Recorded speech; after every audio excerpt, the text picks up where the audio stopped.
Today's show is sponsored by the ABV Barrel Shop. The ABV Barrel Shop is located in the St. Louis metro community of Arnold, Missouri. The ABV Barrel Shop is focused on one thing, single barrels. Best of all, you can try before you buy. Head over to abvbarrelshop.com to sign up for their email and text distribution so you know what they have in stock, what classes are coming up, and who from the industry may be coming in to visit. The ABV Barrel Shop. It's where single barrels live. We are also sponsored by the Bar to Go. The Bar to Go offers traveling minibars that are no bigger than a small purse or toiletry bag. Best of all, they are fully customizable so you can create the perfect piece that is unique for you. If you own your own business, what a fun and unique way to promote what you do. Check them out online at thebar2go.com. That is the number 2 in the Bar to Go. If you have wholesale questions, call my friend Isabel Clark at 504-481-1297. Finally, we are sponsored by the Neely Family Distillery. NFD is a family-owned business that keeps ringing up awards in the spirits world. Head to Sparta, Kentucky to experience the family history, award-winning spirits, and meet the Neely family. Check them out online at neelyfamilydistillery.com.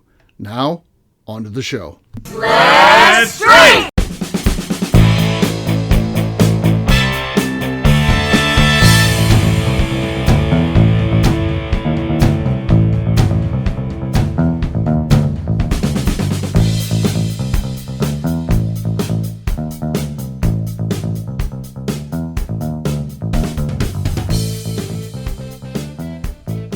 Welcome to the Bourbon Daily, the podcast about everything bourbon delivered to you every day of the week.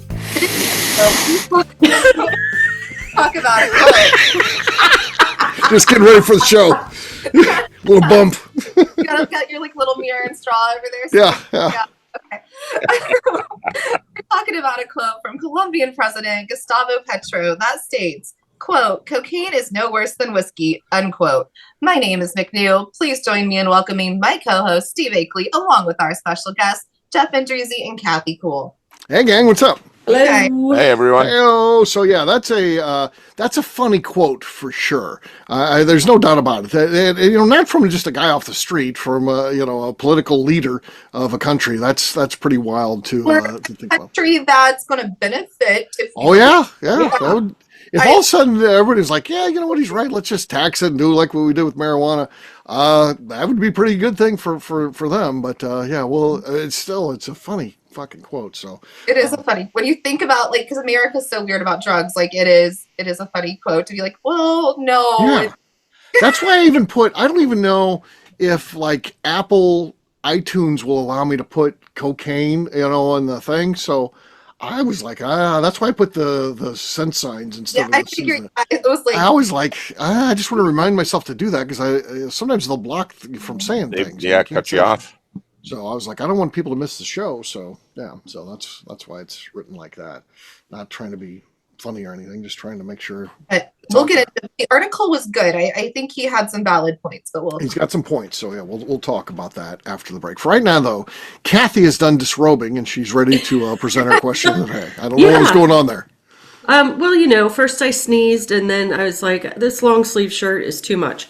So my small talk is about phones and how different they are now than they used to be. Bones?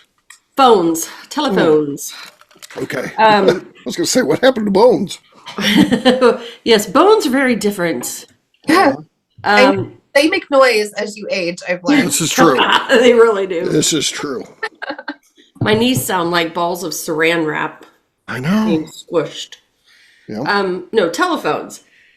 So I had to call a group of patients from work to tell them that we owed them some money and I just wanted to confirm their address. Well, the first thing was, how do I say this without sounding like I'm scamming them? Right. Mm-hmm. And then when they don't answer and I leave the message, I have to say the message in a way that doesn't sound like a scam. Right. I can't text them in a way that doesn't sound like a scam. Right. So if they had a different address, I sure hope they called me to let me know because the check went in the mail. Yeah.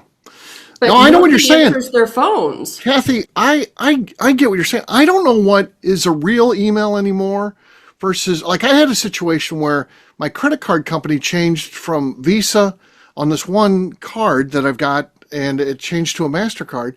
And then all my subscriptions in that were under that, and it still worked for like the next couple. I guess they carried it where they gave you time, but I didn't know that I had to ultimately change the number or something. And all of a sudden, I start getting these things saying my thing on these subscriptions for like shows and all that, the storage and all this shit, and it's all coming up, and I'm like, what the hell's going on? But I don't know if these emails are real. I'm like, is this real? Is this not? It's hard to tell what's real and fake anymore, right? Right. It's like, click here to update your credit card. I'm like, oh, what the hell scam is this? Yeah. Right. Right. We should probably, that should happen like every couple of years so we can get rid of all the crap that we're paying for that we don't even know. True. Yeah. Yeah. So. I'm KK. I'm one of these people that does not answer my phone unless it's like one of 5 to 10 people. If my dentist office called me, I'd be like, why are you calling me? You know that I make my appointments online. Literally no reason for you to ever call me. Text me and say you need to move my appointment. Text me and say you need to confirm information. That's fine. I might call back. But I don't think there's any reason for anybody to call me when it can all be written communication at this day and age. I do not need my phone to be a phone, is what I'm trying to say. Right. The problem is McNew, being a millennial, is different than what Kathy has to deal with, which is the full age spectrum. For anybody who's a young adult of on their own, 22, 23, whatever they might be, 18, I don't know, all the way up to people that are in their 80s, 90s that are still, and then each one of them would have a different set of needs, right? Yeah, there's many of those that have the old landline, and they would want to be called. They don't, and That's true. But also, my mom accidentally called me Super Bowl Sunday at like 10 o'clock, and I'm just like, oh my God, why is my mom calling me? And I'm pretty drunk by this point. Why is she calling me? Is she in the hospital? Who died? I'm freaking out. So like I answered it because it's my mom. And she's like, no, I was just getting your number because somebody needed it. And I was like, well, thanks for just randomly giving out my number, first of all. And don't ever call me this late unless you're dying. Like, out. I had something similar happen just like 2 weeks ago. My cousin, his name came up on my phone, and I thought, oh, God, this is bad. His dad is like 91 years old. Uh-huh. So I thought, oh, Uncle Tiny, something bad's happened. And I answer, and there's nobody there. I'm like, okay, Brian, did you butt dial me? Well, Brian wears hearing aids, and they're Bluetooth. And he's actually on vacation in St. Thomas. He did butt dial me. But in his ear at the bar, he's hearing me going, Brian, did you butt dial me? Can you imagine? Uh-huh. Amazing. Oh, that's awesome. Yeah, no, nothing bad happened, but no, that's my first instinct because it's her, and I'm just like, oh yeah. Why are you awake? So I assumed it was something terrible. She's like, no, I was just trying to look it up, and I just like fat fingered it and called you, and I was like, okay, well, don't. Don't call. Don't call. Okay. Jeff, how about you? Was there I don't know what we're talking about, but I'm not even sure what the question was, but I don't use my phone as a phone terribly often. Okay. I might call you at just the look store up porn. Once in a while. It's text messages primarily. Okay. Text messages. It's very few calls in it, but a little bit of sexting here and there. Yeah, right. Just got back from a couple of days with a buddy in Arizona, and he was getting calls constantly from whether it was work or whether it was his kids, just constant. And I thought that's weird because we're the same generation. Obviously, we're best friend, but I just noticed I am just not on the phone as a phone terribly often. I only want a phone call if it's one of my friends who sends me a text first and is like, girl, this is too much to tell you. Can I call you? And I'm like, absolutely. Because I know it's going to be 3 hours of good shit about somebody else. And I need that for me. That's when I want a phone call.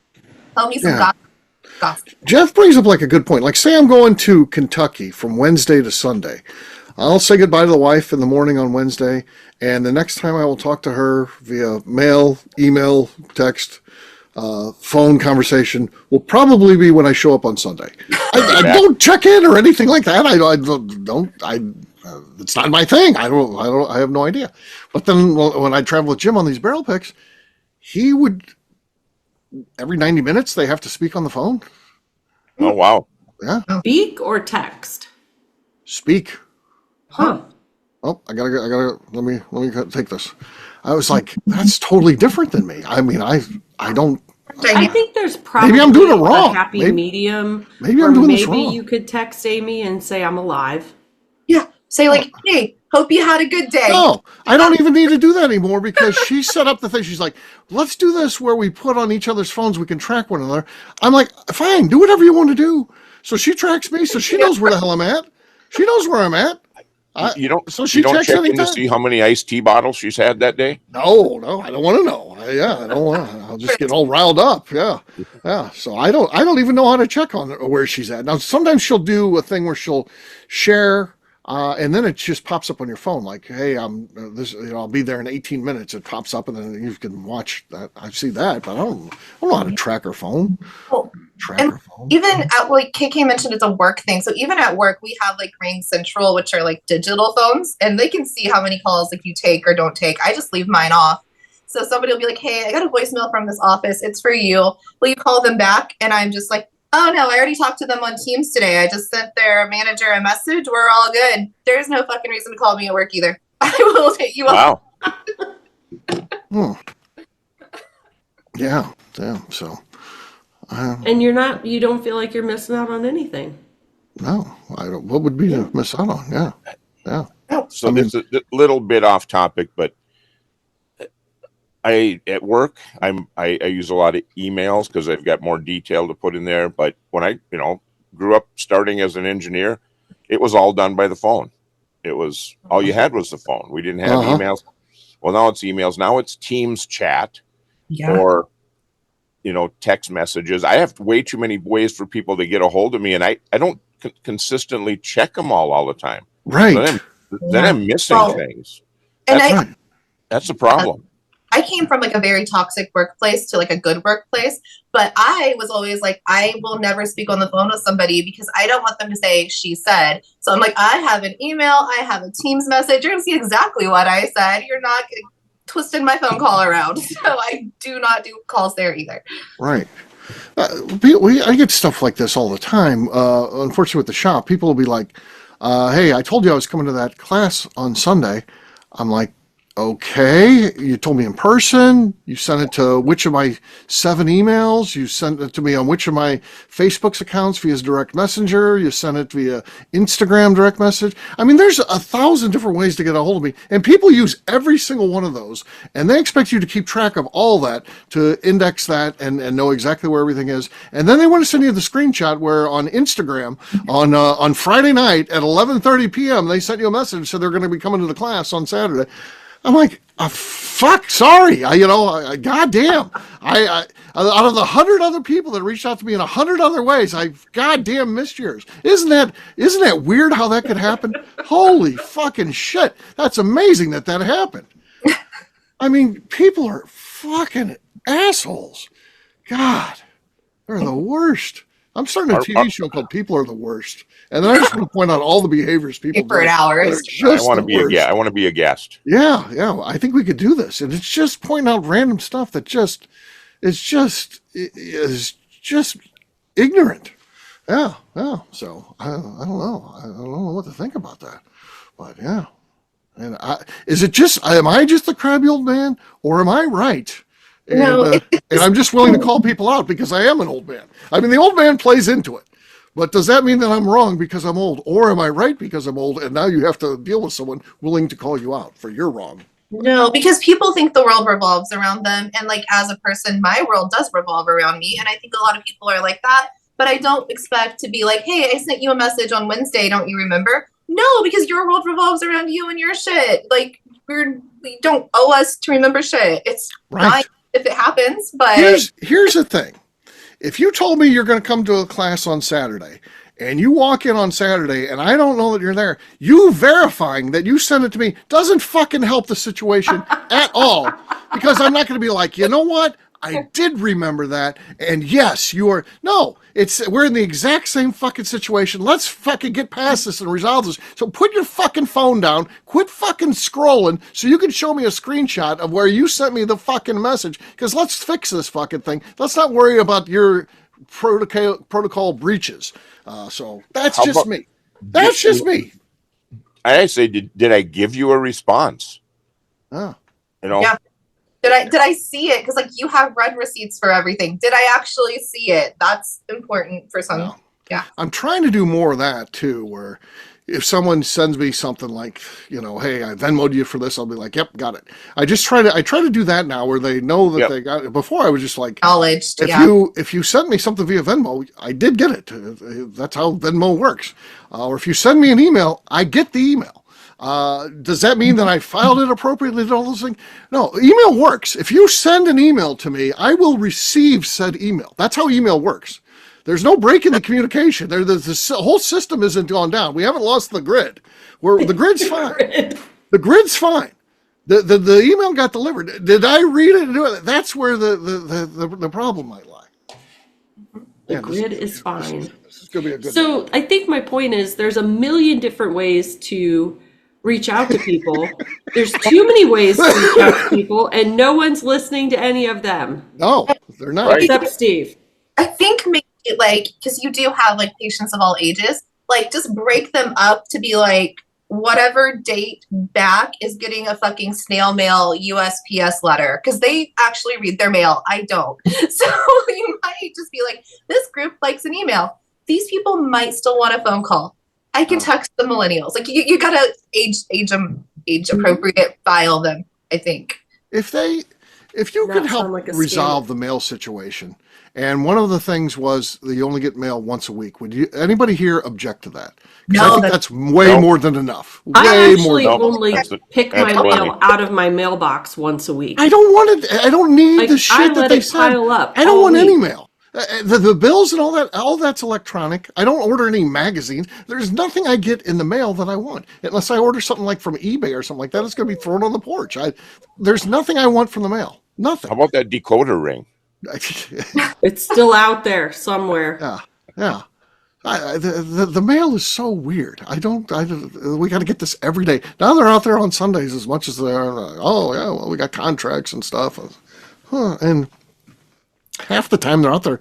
I don't know if they're understaffed or I don't know, but we get our mail delivered as late as 11:30 at night before. Yeah, they're super understaffed. And I'm not saying like I don't want my mom to have a job, but I do think like the post office is pretty pointless as well. Yeah, someone needs to wake up and be like, folks, do we really need this? I mean, really?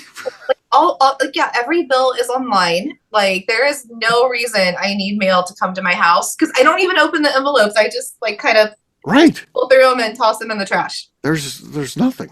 There's 90% junk at least. Yeah. 90. If anybody sent me like a love letter confessing their love, I threw it away. I'm sorry, but I'm not reading it. Yeah. So there you go.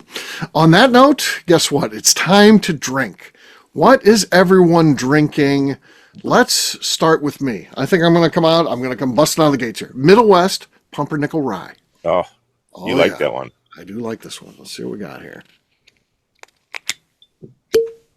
That was weak. I was hoping for the best. I thought this was going to be exciting, but it was not. It was not. It's the lead. Maybe if Jeff's microphone goes bad like it was before, that'll be okay. We'll let KK go next and see what she's got. I'm going to open up some MB Rollin' straight bourbon whiskey. Okay. Okay. Yeah, that's better than mine. Slightly. Not you didn't like. This isn't a lap around. Victory lap here, Kathy. Just hold your horses. I'm sorry. You're right. All right. Reining McNew's it in. next. McNew's next. I'm gonna go with some Starlight Blackberry. Okay. No, not as good as Kathy's. That means Jeff's left. All right. Well, I'm really looking forward to this one. It's my first bottle of Baumburgers. Oh, nice. I love the not like Baumburgers. Cherry Bomb. It's a straight bourbon whiskey, and this one is from 2024. I don't know, 108 proof. Okay. Ooh. Oh, that's a winner. That's good. That's a winner. Yep. Jeff's 2 for 2. It was I think cute. you're gonna like that Baumburgers. I'm looking forward to this. Oh yeah, they're always cherry bombs. I don't know how they get so many with the cherry profile, but that's what it is. Cheers. Cheers, gang. All right, Jeff, what do you think of that? Pretty good. Mm-hmm. Pretty good. Yes, sir. All right. Cheers to Jeff, and we'll take a quick break. But then when we come back, we're going to be talking about Cocaine is no worse than whiskey. We'll do that in just a few.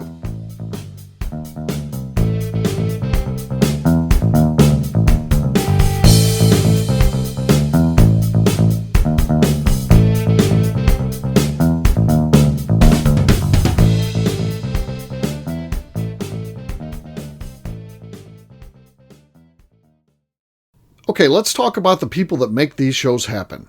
First up is the Stave and Thief Society. Via their in-person class at Moonshine University in Louisville, Kentucky, the Stave and Thief Society is the place where you, a bourbon enthusiast, can expand your knowledge and emerge an executive bourbon steward. In 2017, I completed my executive bourbon steward certification. It's the most comprehensive bourbon certification available and connects you with an expansive network of bourbon enthusiasts and professionals. Check out the full listing of in-person and online certifications and join the society today by enrolling at staveandthief.com. Speaking of executive bourbon steward certification, the ABV Barrel Shop in St. Louis, Missouri has developed a unique partnership with the Stave and Thief Society to offer a preparatory class to assist you in getting your executive bourbon steward certification. This prep class costs only $25 and is available to take live or online via Zoom. Graduates of our class receive a coupon code good for 15% off your executive bourbon steward certification held in Louisville, Kentucky. This saves you almost $90. Additionally, you can collaborate with fellow attendees to split travel costs when you go to Louisville. If you're interested in signing up for the class, simply head over to abvbarrelshop.com and check out the classes and events page. Last but not least, we are sponsored by Neely Family Distillery. Royce Neely is the 11th generation distiller in one of America's oldest distilling families. A visit to Neely Family Distillery takes you through family history, where you can see all the artifacts and newspaper clippings through the years from this family that started distilling in America after James Neely arrived from Northern Ireland in 1740. Today, Royce Neely and his team are crafting some of the best spirits in America. Their bourbon and absinthe offerings keep winning top honors in the spirits competitions. Recently, their absinthe made history as the first platinum winner in the absinthe category at the San Francisco Spirits Competition. Neely Family Distillery is definitely a bucket list destination if you are a bourbon fan. Learn more about their spirit offerings, visiting their facility, and the awards they have collected over at NeelyFamilyDistillery.com. And now, back to the show.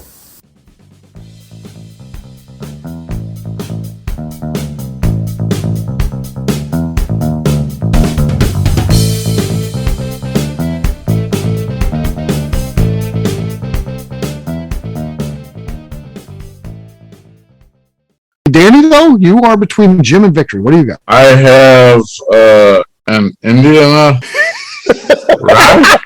Sure, Danny. Tumble dice. Cumble Dice. Yes, I love Cumble Dice. I'm sure that's the name of the brand, Cumble Dice. Sure. Tumble dice. Oh, Tumble Dice. Okay. Yes. Let's Freddie Mills of Ruse. Okay. Freddie Mills of Ruse. So we're about to pop it. No, that was all desk is what that was. All desk, no pop. Jim wins. So Jim, you got it there, man. Hey. Congrats, Jim. Cheers, gang. Oh my God, this is horrible.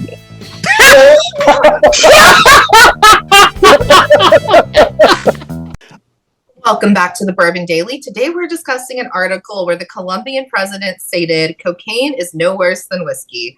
Yes, we are. Kathy, you said that you had some thoughts on this. You read the article and you wanted to kind of paraphrase it. One of the things that I came away with was he was recently elected on the platform of getting the drug issue under control. Yeah.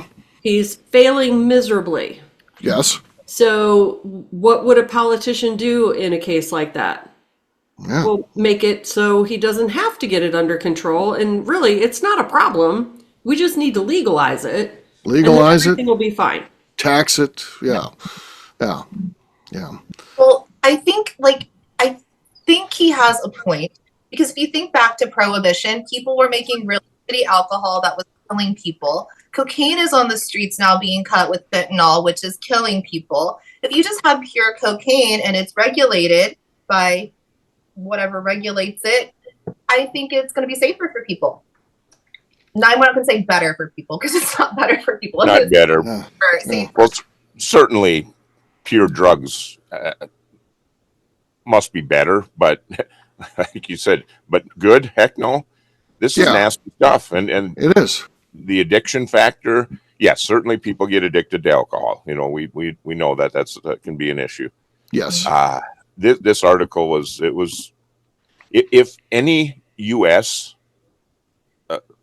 Elected official made some kind of comment like that, wouldn't they be run out of town? I would think.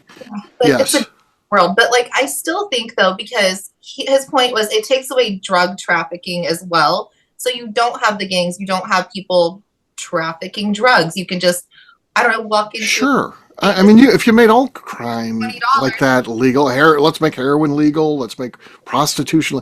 I mean, you could technically make all that stuff legal and regulate it, but I don't know. Is that where we want to go? Close to the idea because it is safer. And I mean, people are adults. Like, to say you got to be 25 to go buy cocaine. You're an adult. Shove whatever you want up your nose. How about it? Have a good time. Yeah, but you can't stop. That's the only problem is, you have so much money, whatever that is, and cocaine is expensive. Yeah. Alcohol is cheap. Especially if you look at most alcoholics, they're not drinking the bottles like we are, like $150 bottles and stuff. It tends to be the bottom shelf stuff. And whereas the, cocaine is, even, I would assume you're regulated, it's still going to be expensive. And I mean, there's people who blow millions of dollars, big time athletes and stuff like that. What's this going to do to just regular people who suddenly can just go out and do this and think they're out having fun? The next thing you know, they're addicted, and then you can't quit once you're addicted, right? I mean, what do you do then? I think it's I do think it's a problem. I don't think that alcohol has no problems. I'm not, again, we don't downplay that. Alcohol certainly has problems. Not a bit. But I was surprised, they shared some of the numbers and the use, the amount that's getting used is still growing. I thought cocaine was an 80s thing, and or 90s or 80s, yeah. Yeah. I don't know. I don't know anybody. Well, maybe one guy I know does a little coke, but I don't know that. And he's had problems, like through rehab and stuff for that shit, and he still does it. So, it's controlled, somewhat controlled. But, and he's controlled now, but at what point does he just fall off the wagon and just go hog wild on it again? I mean, what trips you over that line? Right. So I'm just wondering, Steve, does that little gold tooth of yours, does that screw open and you can keep stuff in it? Yeah, of course. He's got a little coke in there, little just in case. Yeah. Emergency Coke. Yeah, that'd be nice. Well, it is the fourth, according to the article, it's the fourth most consumed drug globally. Okay. And that's according to the UN. And illegal in most countries. What's number one? You know what? Those jerks. Alcohol? Do they count? Was it like alcohol's number one, marijuana number two, or? Yeah, they didn't give me any of the other numbers. Well, that doesn't help. That's not very helpful. Googling it. Yeah, UN. Yeah. Good numbers. Most used drug in the world is cannabis. Cannabis, okay. Followed by cocaine and ecstasy. So I assume they're just not counting alcohol. Yeah. Sure. Because it certainly is a drug, and it's, it is pretty prevalent. So, yeah. But Excedrin PM. Excedrin PM, yeah. NyQuil. NyQuil's the bomb. It does help, yeah. When you need it, you need it. Yeah, so these lists are mixed. So one had opioids at the top, and another had alcohol in the top three. So I think it just depends on what list you're looking at, but they're kind of all up there. I mean, yeah. So I don't know. So it's an interesting quote for sure. I don't foresee any situation where there'll be any change at all when it comes to cocaine becoming legal and regulated. I just don't see that, but who knows? Who knows what the future holds, but I can't really envision that. So, we're really not there with marijuana yet. We're still, it's legal in all these states, but federally it's still not, so I don't know. Right. I live in a state that's illegal, but surrounded by states where... Yeah. I wish they would just do the federal thing and just it's out there, it's fine, it seems to be okay. Let's just roll with it and move on. So Yeah, I will say though, I don't care that people smoke. It doesn't bother me. Do what you want to do. But it smells so bad in public. I know. Like if you go in Illinois or even Ohio, it's shitty anyway. But it just smells so bad. People are doing it in public. I don't understand, McNew. Like, I'm driving down like Highway 55 and it's like the same spot. It's like, how many people have to smoke in that one area where every day it smells like skunk going on? Why can't, if you're in public, take an edible, be polite. Don't make people smell that. I don't care if you're high as shit. That's fine. Do you. But could you just like be not smelly about it? That would have all the edibles you want. Yeah. Again, not for me, but I don't care if people want to do it. I could care less. But but I don't like the smell. That's for sure. I'm with you, Steve. I've made it this far without ever trying it. Yeah. And, so now it's kind of a badge of honor. Yeah, me too. I mean, I don't want to break the streak. So yeah. So there you go. But we'll wrap this one up as we always do by talking about where people can find us. Jeff, we'll start with you. Where can people find you? I'm on Instagram, Facebook, and the Cigar Dojo. Jeff and Dreezy, 2 I's and 2 Z's. All right. KK. You can find me not really getting the whole cocaine deal, and on Instagram at KK Cast Strength, where I do get the whiskey deal. Okay. All right. McNew. I'm on Instagram at McNew ABV. For me, I'm an easy guy to find. I'm at Steve Akeley, Twitter, Instagram, or Facebook. I've got a website, steveakeley.com. We've also got a company website. That thing's abvnetwork.com. Check it out. Everything that we do is out there. Previous shows, blogs, so much more. abvnetwork.com. Come by and see us, the ABV Barrel Shop, the place where you can try before you buy. We're online, abvbarrelshop.com. McNew, anything else to say before we get out of here? I'd like to remind the audience to please give us a 5-star review. That includes comments. It helps new people find the show, which is very important to us. And if you like what we're doing, we ask that you please visit our Patreon page at patreon.com/the Network. Great job today, gang. For audience, we'll have a brand new show for you tomorrow. Looking forward to that. Until then, take care, everybody. See ya. Bye. Bye. Bye-bye. Peace.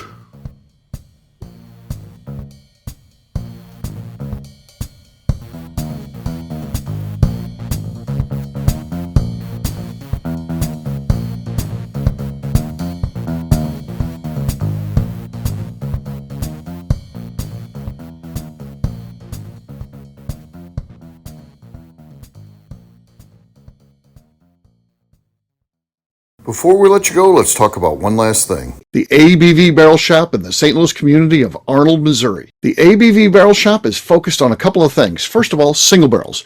We are the place where single barrels live. We go to distilleries, taste through the whiskey, select the best barrel, and have it shipped to our store where we present it to you, our customers, by allowing you to try before you buy. We're also known for the classes that we have in our education center in the store, as well as the events we have with industry professionals from the bourbon business. If you are in the St. Louis area, please come by and visit us at 6 Fox Valley Center in Arnold, Missouri. Or at a minimum, at least sign up for our email and text distribution so you know exactly what's going on in our shop over at abvbarrelshop.com. This is Steve Akeley, owner of the ABV Network, signing off. We thank you for listening to our programming and truly appreciate your support. The Bourbon Daily is part of the ABV Network. For more information or to become a sponsor, please visit abvnetwork.com. Thanks for listening and cheers. This has been a Steve Akeley production.